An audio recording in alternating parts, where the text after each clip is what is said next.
Hey, Kelly, I don't know if you've looked at some of the other videos in this forum, but I'm spending a lot of time describing really the intent here, okay? And what we're after here, this is design thinking, this is deep dive immersion, this is human-centered design. So right now, based on what we have here, and this is a great start, but what you're addressing is the car configurator itself, right? So what we need to do in the deep dive immersion is we need to look at the inherent deeper problems than just, okay, so we've got somebody approaching us saying, hey, I'd like you to design a new car configurator, right? So the point is this, is that in deep dive immersion, we don't just say, okay, and we start designing.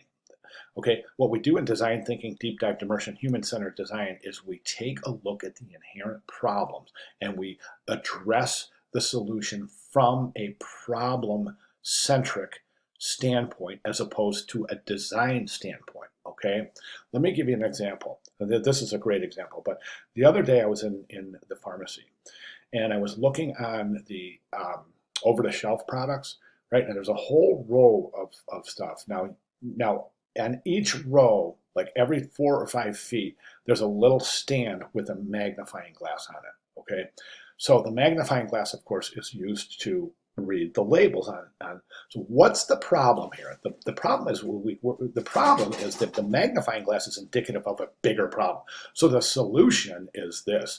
It's the problem, of course, is that the type on the prescription bottles is so tiny that you need a magnifying glass to read it, right? So what they do is they install magnifying glasses, right? Instead of addressing the real problem. The real problem is the labels aren't able to be read. So one of the best solutions I've seen is those labels that they kind of unfold and then they peel down like this.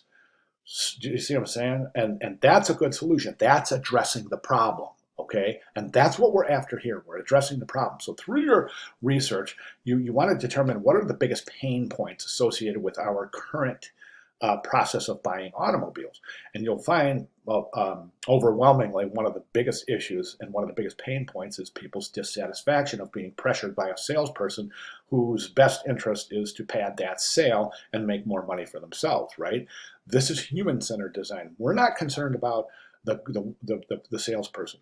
We're not, at this point in our redesign, we're concerned, number one, I shouldn't say we're not concerned about the salesperson. We're concerned about all stakeholders, all relevant parties. But in human-centered design, we put the car purchaser first, the needs of the car purchaser, we put that first, okay? So what we need to do, these are all great ideas. They're fantastic ideas, and each one will work.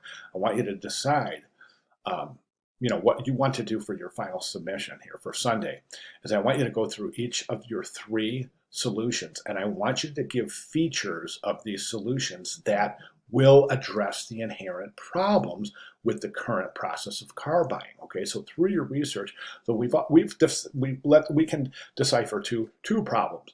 Number one, and probably the main problem, is people's dissatisfaction with high pressure salespeople. All right, so how can we eliminate the salesperson? Right, and the second one is how confusing it is to deal with a finance person, when you're setting up your payments, et cetera, et cetera. And plus, there's so much information that we need that's pertinent for us as a purchaser in human-centered design that is not available currently in the current car buying process. So what we can do is we can add things like this. How do we completely eliminate the salesperson?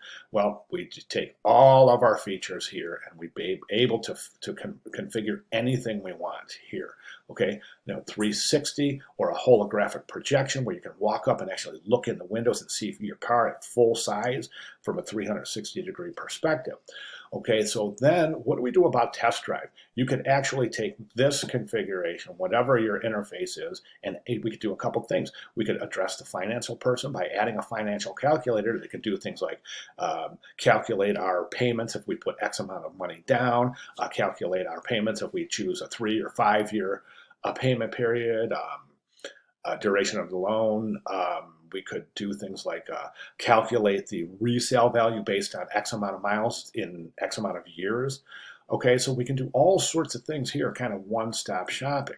What about the test drive? You can even add things like, once this is done, you could send it to a simulator a room that has a simulator that loads all of your choices here, including transmission choices, tires, et cetera, and you can test drive a car based on, you know, a simulator. You could test drive the car. You could have a 360 screen so you can see all the way around. You could change things like the weather conditions, et cetera, right? So those are just two examples of how we can address inherent problems in the car buying process. All right. So what I want you to do for your Sunday submission is just take these and just really look through your research and decide what are the biggest problems associated with car buying and try to incorporate those into your final solution. All right.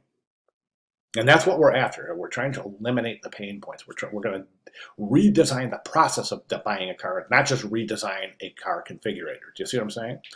Okay, so those are really, really super important points. And again, just go through some of these other videos if you have a chance, and they'll reinforce the same points. I make a lot of the same points in the videos, but for sure there's going to be things in there that are applicable to your work. So I recommend taking a look at those as well.